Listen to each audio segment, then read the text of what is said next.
Breaking news, Iran যুক্তরাষ্ট্রের সাথে সব পরোক্ষ আলোচনা স্থগিত করে হরমুজ প্রণালী পুরোপুরি বন্ধের ঘোষণা দিয়েছে। লেবাননে ইসরায়েলি অপরাধের অভিযোগ তুলে তারা জানিয়েছে যে কোনো এক ফ্রন্টে যুদ্ধবিরতি লঙ্ঘিত হলে সামগ্রিক চুক্তি ভেঙে যাবে। ইরানি গণমাধ্যম জানায় তেহরান মধ্যস্থতাকারীদের মাধ্যমে বিনিময় স্থগিত করেছে, কারণ উভয় পক্ষ যুদ্ধবিরতি ও যুদ্ধ শেষ করার চুক্তিতে বিভক্ত।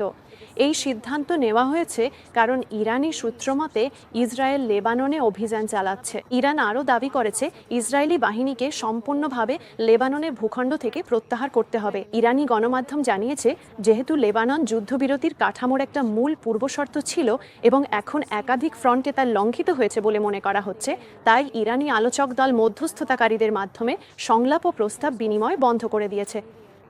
ইরানি সূত্রের খবর, তেহরানও তাদের মিত্র গোষ্ঠীগুলো আরও বিস্তৃত পদক্ষেপের আলোচনা করেছে, যার মধ্যে হরমুজ প্রণালীতে কঠোর নিয়ন্ত্রণ এবং বাব এল মান্দাব সহ অন্যান্য কৌশলগত সমুদ্রপথে তৎপরতা বৃদ্ধি অন্তর্ভুক্ত, যা তারা ইসরায়েল ও তার সমর্থকদের বিরুদ্ধে পদক্ষেপ বলেছে।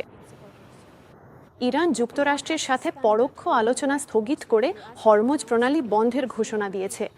লেবাননে ইসরায়েলি অপরাধের প্রতিবাদে তারা জানায় যে কোনো এক ফ্রন্টে যুদ্ধবিরতি লঙ্ঘিত হলে সামগ্রিক চুক্তি ভেঙে যাবে।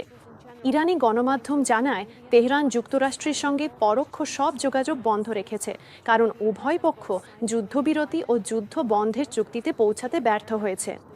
ইরানি সূত্রের খবর, লেবাননে ইসরায়েলি হামলার প্রতিবাদে এই সিদ্ধান্ত নেওয়া হয়েছে। ইরান আরও দাবি করেছে যে ইসরায়েলি বাহিনীকে লেবানন থেকে পুরোপুরি সরাতে হবে।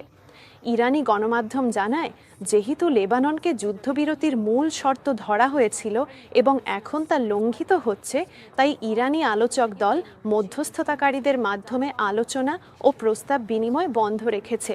এছাড়াও ইরানি সূত্রগুলো জানিয়েছে, তেহরান এবং তাদের মিত্র আঞ্চলিক গোষ্ঠীগুলো আরও বিস্তৃত পদক্ষেপ নিয়ে আলোচনা করেছে, যার মধ্যে রয়েছে হরমুজ প্রণালীতে আরও কঠোর নিয়ন্ত্রণ এবং বাব এল মান্দাব প্রণালী সহ অন্যান্য কৌশলগত সামুদ্রিক রুটে কার্যক্রম বৃদ্ধি, যা তারা ইসরায়েল ও তার সমর্থকদের বিরুদ্ধে গৃহীত পদক্ষেপ হিসেবে বর্ণনা করেছে।